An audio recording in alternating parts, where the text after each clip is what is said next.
Hello, అందరికీ జీవి. ఉమ్మడి ప్రకాశం జిల్లా ప్రస్తుతం బాపట్ల జిల్లాకు చెందినటువంటి కీలకమైనటువంటి నియోజకవర్గం.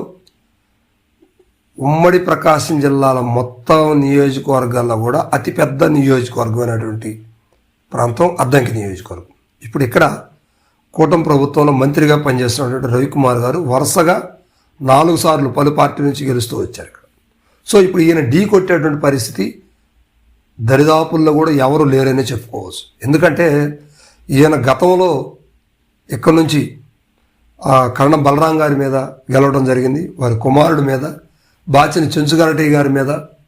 అదేవిధంగా కొత్తగా వైఎస్ఆర్సీపీకి ఎంట్రీ ఇచ్చి వచ్చినటువంటి హనుమిరెడ్డి గారి మీద కూడా ఈయన గెలవడం జరిగింది. సో ఇప్పుడు ఈయన ఢీ కొట్టేటువంటి సత్తా ఉన్నటువంటి నాయకుడు ఎవరు అని వైఎస్ఆర్సీపీ బలంగా అన్వేషణ చేస్తూ ఉంది. రాష్ట్ర వ్యాప్తంగా కూడా ఒక బలమైనటువంటి నాయకుడిని అద్దంకిలో తీసుకురావడానికి ప్లాన్ చేస్తుంది.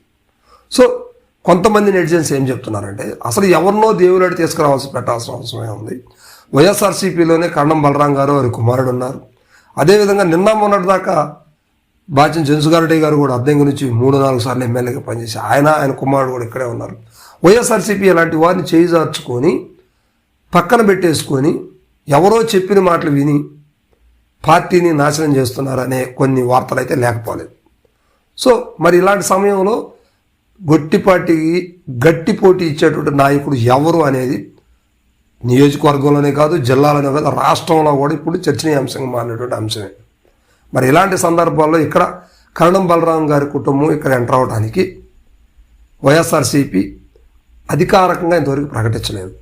వాళ్ళు ప్రస్తుతం ఇప్పుడు చీరాలను బేస్ చేసుకుని ఉన్నారు. ఎందుకంటే ఆయన 2019లో తెలుగుదేశం పార్టీ నుంచి చీరాల నుంచి గెలిచారు. ఆ తర్వాత వైఎస్ఆర్సీపీలో చేరటం, వారి కుమారుడికి వైఎస్ఆర్సీపీ ఇన్ఛార్జిగా చీరాలను ఇవ్వడం జరిగింది. సో ఇప్పుడు అద్దంకి కన్నా చీరాలే బెటర్ అనుకున్న కోణంలో వారు ఉన్నారేమో కానీ అది కూడా బయటకైతే ఎక్కడ చెప్పట్లేం లేదు. అద్దంకి వచ్చే దిశగా ఉన్నారా లేదనేది తెలియదు. ఒక అద్దంకి యంగ్ బాస్, ఒక యంగ్స్టర్ని వైఎస్ఆర్సీపీ పరిచయం చేయడానికి అయితే పావులు కదుపుతూ ఉంది. పేర్లు అయితే ఇంకా బయట పెట్టనే పరిస్థితి.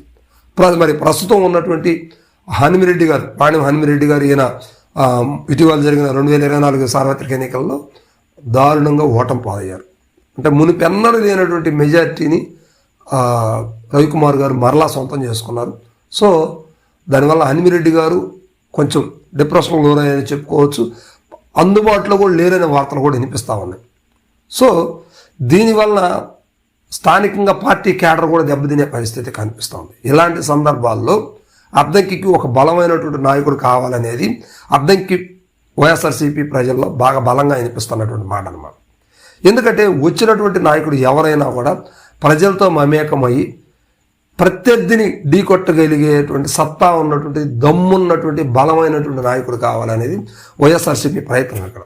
మరి అలాంటి ఆ ప్రయత్నం వైఎస్ఆర్సీపీ అధినాయకత్వం చేస్తుందా లేదా అనేది మాత్రం వెయిట్ చేయాల్సిన పరిస్థితి ఉంది. మొత్తం మీద మాత్రం ఆ కరణం ఫ్యామిలీ అద్దంకి వచ్చే దిశగా కొంతవరకు అయితే వార్తలు నడుస్తూ ఉన్నాయి. కానీ ఎవరు కూడా దీన్ని అఫీషియల్గా బయట అయితే ప్రకటించలేదు.